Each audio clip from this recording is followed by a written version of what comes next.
So happy to answer any questions with my colleagues up here as we go on.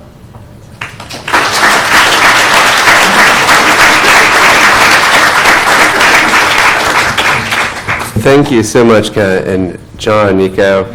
It seems like so much of what, and I should say, all three of these speakers were chosen not only because they're fabulous speakers, but to sort of show product development and entrepreneurship in the context of a large commercial publisher, a lab that didn't even have a publishing program, and a journal that was just a journal. And so what you can do at different sizes and in different organizations are very different. And it seems like there are some themes that go across all of these different models. And the one that really strikes me is space, right? Creating space for dissent, creating space for new things to develop, creating space for failure, creating space for people to relax. It seems like space creation, creating space to do these things is an essential part of letting these new initiatives develop, and I'm just wondering I'm wondering what's involved in that space. What are the challenges in that space creation? I'll just throw that out as a first question. I don't know if anybody has any thoughts. I mean, I think you're right in a sort of metaphoric sense, because certainly in an organization like ours, the one thing you cannot do when you have new ideas is immediately go and spend money on it. So you are relying on people who are already very gainfully employed to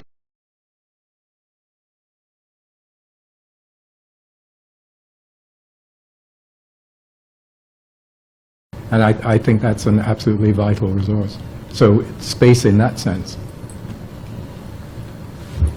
I think a lot of it's about leadership, because the culture is what needs to give space. And if there's not a leader willing to support that tone and that space, you have a problem. I think that was kind of the experience, that you had at Elsevier, right? Yeah. So you have a change in leadership, and all of a sudden the space goes away, collapses. And so I think that's why, for the leaders in this audience, it's important to, maybe you're not the innovators, but you can create the space for those innovators and watch what happens. Questions for comments, challenges? Yes. In the product development activity, there must be certain leading indicators that suggest that you're on track versus you're not on track. You don't have the external environment to look for those because you haven't gone to market yet. What are some of those leading indicators that suggest to you you're on track, continue, versus we may not be on track, and how do you know that? What are those leading indicators? Right. So you're usually off track to some degree. In fact, I'd argue a lot of current products are off track to some degree now, but they're in the market and they're generating revenues. So what we do is, when we reach a phase where we think we are ready to go to market, we will put together an actual business plan and get the level of investment needed to go to that degree. Up to that point, we're looking for feedback and we're looking for improvement. Did we improve in this iteration? Are we headed in the right direction? And is the feedback improving? Are we getting better ideas? Are we seeing it expand in scope? But a lot of it is still giving that space and not putting those demands on it too early, because again, that can cause the blood vessels to constrict. You can be looking for the wrong results. A lot of times the right result is, look at how many tendrils this is growing right now. We're going through that. Adam and I just had a discussion this morning about pre-val with somebody, and we keep getting new ideas, and they're the right ideas. They work great. They will work great. And then we have to put them into the framework of, okay, well, that's probably phase 2, phase 3. Let's focus on this now. But again, you do that too early, and you can just kill innovation. You start putting expectations that are not about getting the idea far.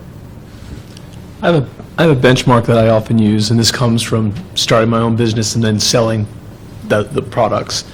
You can get in front of people fairly quickly, even if it's internally. I I mean, you should look outside, but, for example, if we have something, we're lucky, we have, Nature Publishing Group has some of the most amazing researchers in the world. They come over and they slave away as editors, right, so they're dedicated as well. But you can usually find some end users fairly easily. If you put a new idea in front of them, and they start asking you, if they skip over the entire concept and they start asking you details about how they could use it, if it could do this or that, you can see they've already bought the concept. You're not explaining the concept anymore. Then you know you're onto something.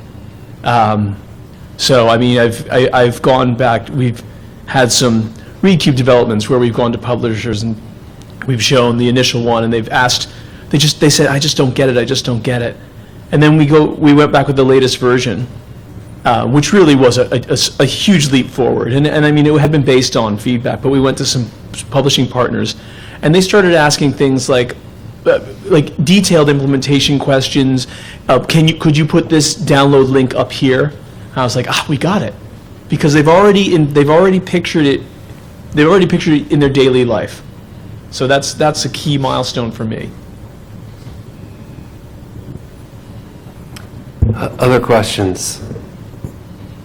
Yeah. I think this is probably more directed at you, Ken, than you, John, because you're sort of doing your innovation within the context of an existing organisation as opposed to yours, which is very much siloed off.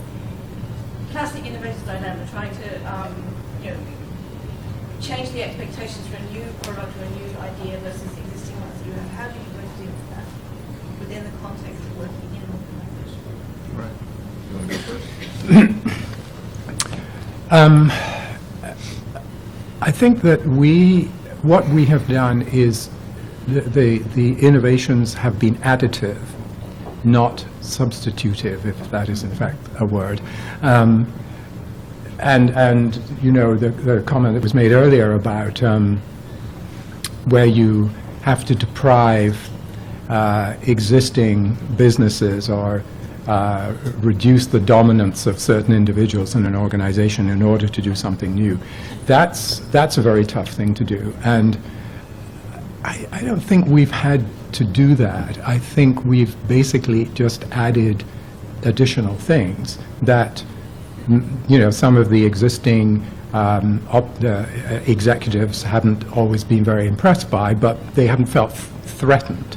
But I do think it's important that that innovation stays in the organization. I mean, I know there's a lot of discussion about whether you should ring fence a particular group of creatives and have them do their thing somewhere else. I don't subscribe to that view. And going back to your question about benchmarks, I mean, I think it is absolutely necessary when we create something new that it connects with the community.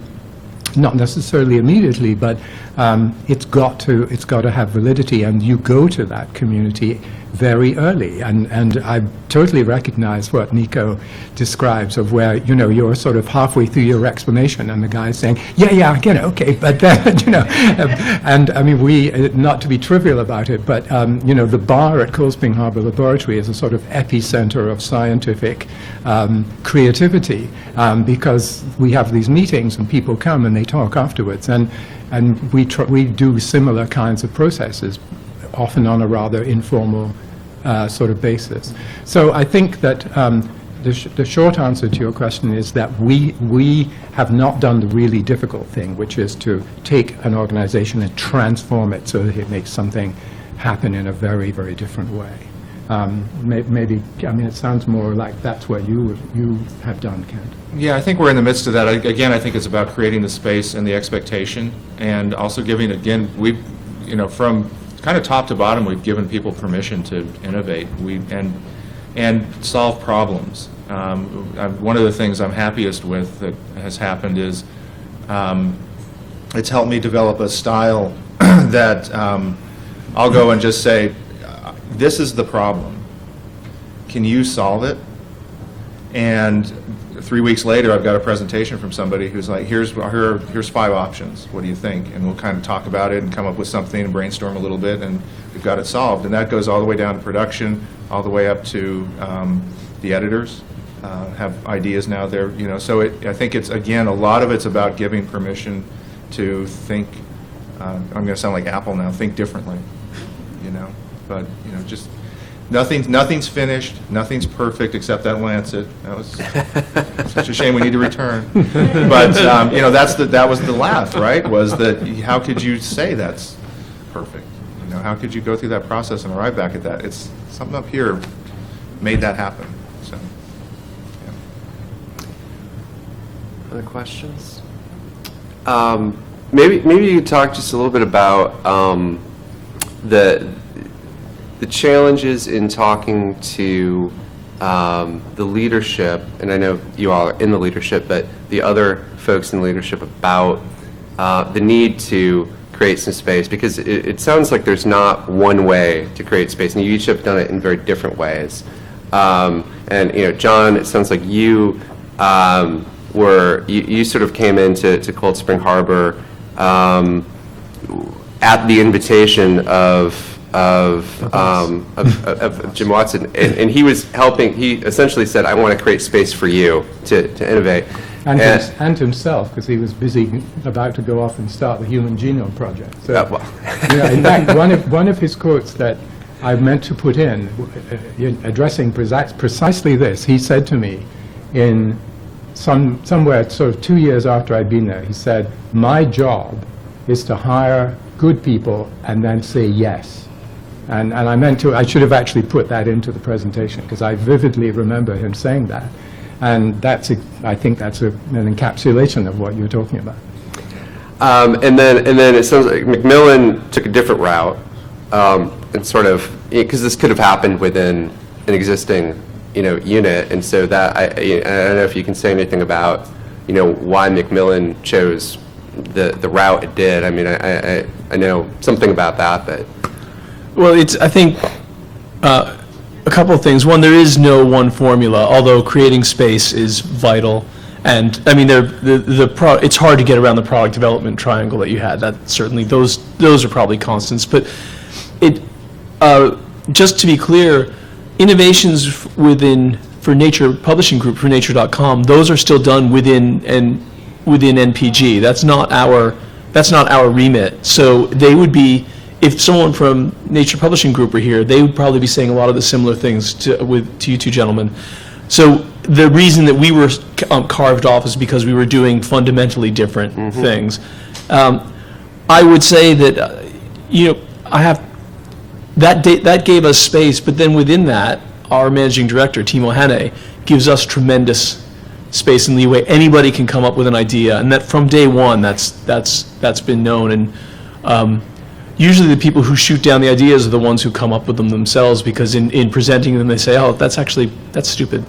But I wouldn't say, I would just say the only difference with Macmillan is because it's a fundamentally different mission. Actually it's always humbling to speak with others, because then you two gentlemen, I realize all these things that I left out when you were both speaking. So I wouldn't say there's any fundamental, I would say one thing is there's no one way to do it.